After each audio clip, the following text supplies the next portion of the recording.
I thought I'll just take advantage of what Ashik has been explaining to you. Something, for me, it's a very interesting part of Bangladesh. Bangladesh is the most densely populated country in the whole world. Do you believe that? Most densely populated country in the entire world. And every day, it is becoming more dense. Bangladesh has 171 million people today. Tomorrow it will be larger. Of this 171 million people, half the population is under the age of 27. It's a very young population, full of energy, full of creativity, full of ambition, aspirations, and ready to do all unexpected things never thought of. So that's the exciting part of Bangladesh. When we became an independent country separating from Pakistan in 1971, we had practically no industry at all. We were a nation of farmers. That's what we did. Out of nowhere, something started very small, making shirts, making clothes, garments, in a very small way. Because Hong Kong business people and others wanted to set up little factories in Bangladesh because they are running out of their international permission to get a quota-free entry into the market. So Bangladesh still had that privilege, so they wanted to use that. So that was the beginning. Today, we're the second largest garment manufacturers in the whole world. Second largest, next to China. It's not India, which is a very large country compared to us. It's Bangladesh, out of nowhere. They didn't know what a factory is. And who were the people who were running things, were producing all those clothes? Women. Women never came out of their homes in Bangladesh. That's a tradition. Suddenly, this industry began. Women came out of their homes, dared to come into the city, work in factories. 80% of our garment workers are women. So miracles after miracles keep happening. That's Bangladesh. And it's a very interesting location too. I think that would be very useful for you to remember. I wish we had a map of Bangladesh showing where Bangladesh is. In the far eastern part of Indian subcontinent. Tiny little place called Bangladesh. Crisscrossed by major rivers in the world. Ganges, Brahmaputra, you name it. They all run to Bangladesh. And on the north of us is the Everest. In the country of Nepal, dry forests in the north. And then Bhutan, next country. The reason I'm mentioning this amazing location of Bangladesh makes it a very exciting country. Bangladesh oversees the whole Bay of Bengal as their backyard pond. Huge access to the world, Bay of Bengal. Nepal, Bhutan, landlocked country, they have no access to the sea. So if you are a landlocked country, you are faced your fate is sealed. And that's what Nepal, Bhutan suffer from. They are landlocked. If they have to be present in the world market, they have to pass through Bangladesh. They have to bring things, send things through Bangladesh. And suddenly you have a new economic zone. Bangladesh, Nepal, Bhutan.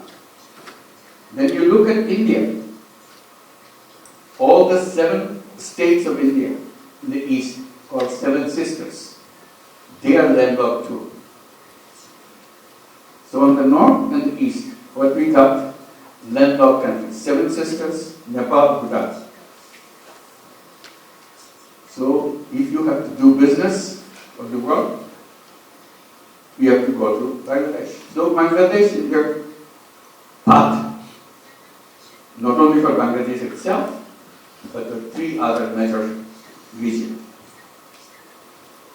You can have this advantage of having businesses in this whole region through Bangladesh. That's the most exciting part of it. And all this asking for inviting business people to come and start business here. Set up your factories, sell to the whole region, and sell to the whole world. So we could be the production hub of this entire region. So you locate your industry, sell it to Bangladesh, sell it to other countries around us, and to the world. So this will be the most important aspect of it. And there is no shortage of young people, both men and women, very oriented to the new world, new way of thinking, new way of doing things, very quick to adopt, very quick to learn. If you are making assembly plants, if you are making any technologically oriented businesses, I think it would be good to consider Bangladesh. And last point I wanted to make is a huge transformation in Bangladesh just about 8 months back. Bangladesh overcame all the terrible things that happened to Bangladesh in recent years and emerged as a completely new nation because of the young people. And they talk about, young people talk about creating new Bangladesh. You are invited to be part of that new Bangladesh. It's not only business, it's a transformation. It's a mission. While you do your business, you accomplish things right in front of your eyes. A new generation of young people emerging. And because of you, because you located your industry, you located your business in the place where young people are just about to hit the city, be the leaders of the world, show what young people can accomplish and inspire the whole world. So that's what Bangladesh is. A country which can lead the way to their young people, both boys and girls, ready to make it. So please be part of it. That's our invitation. Thank you very much.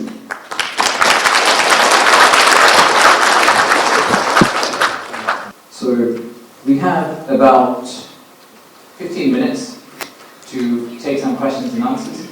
If you have a question, please could you raise your hand, and if you ask the question, please could you introduce yourself and then go straight to the question so that we can take as many questions as possible from the audience. We have one over there. Do we have a mic to...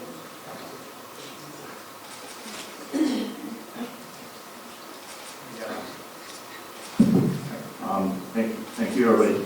It's an honor to be here, and thanks to Mr. Tawri for his amazing speech, and it's great hearing from Professor Yunus, and also from Vice Chairman Chair Lady Ting Chong Lee.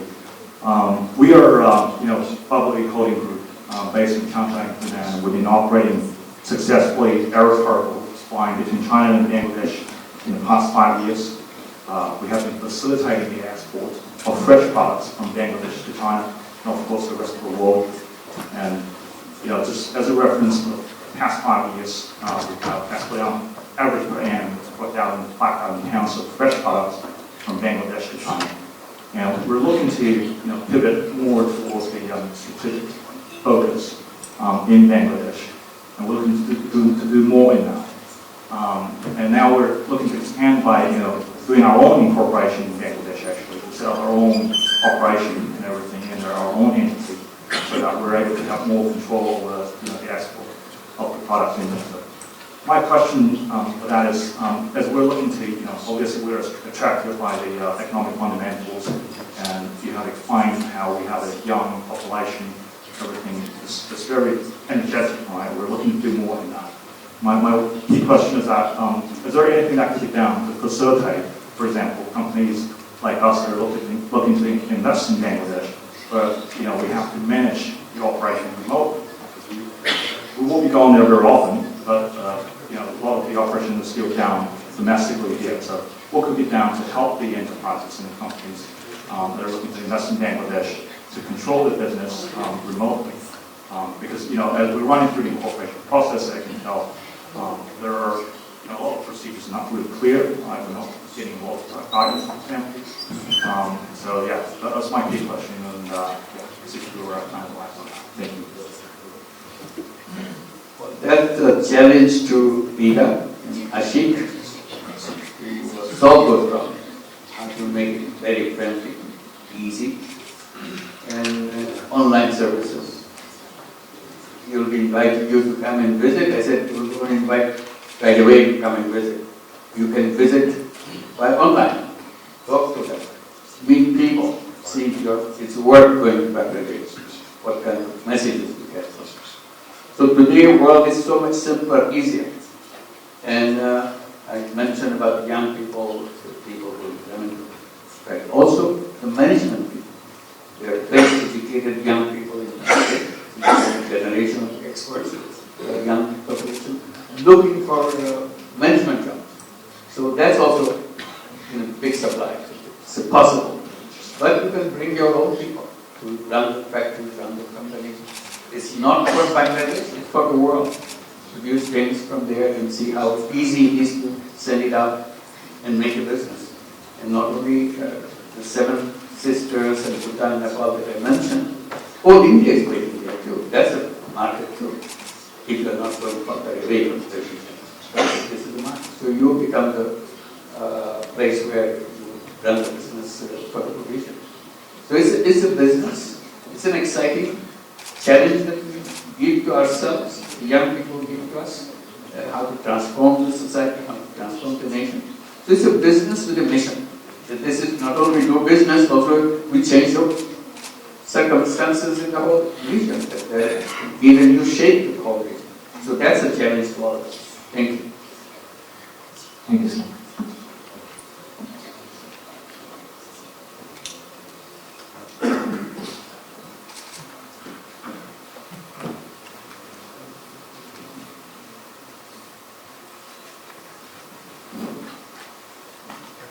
Good morning, Mr. Honorable Chief Advisor and other distinguished guests. First of all, welcome to China. I come from Precision Food Machinery. We produce loaders, excavators, bulldozers, and so on. So I would like to know what are the large government infrastructure projects in Bangladesh in 2025. Thank you. Thank you. So if you know the basic economic theory, and there was a study done on Bangladesh a while ago, that roughly we need to spend $12 to $15 billion on an annual basis even to manage the current GDP growth we have on infrastructure. So the project scope on an annual basis is roughly $12 to $15 billion. And these cut across a number of different pieces. So we've talked about logistics, so everything related to ports, road infrastructure and bridges are being built quite heavily. At the same time, connectivity between cities and even within cities, so the mass rapid transportation services, all those things are currently also built in a very heavy frequency. Remember, Bangladesh is a small country, it's not a big country. Population is big, the country is very small. When you are talking about the logistics, it's not a very challenging thing once you put our mind into it. It can be done. If something is missing, that's where our challenges come. That's good to have, we can do that. And we have done major road network already, but lots more to be done. When we connect connectivity with the region, that needs that. So that they can easily bring their products located in Nepal, located in the Seven Sisters and Bhutan. They have to be brought through Bangladesh to the ports to go outside, or bring things for the whole region. So this is the thing that we have to continue to work on that. Thank you.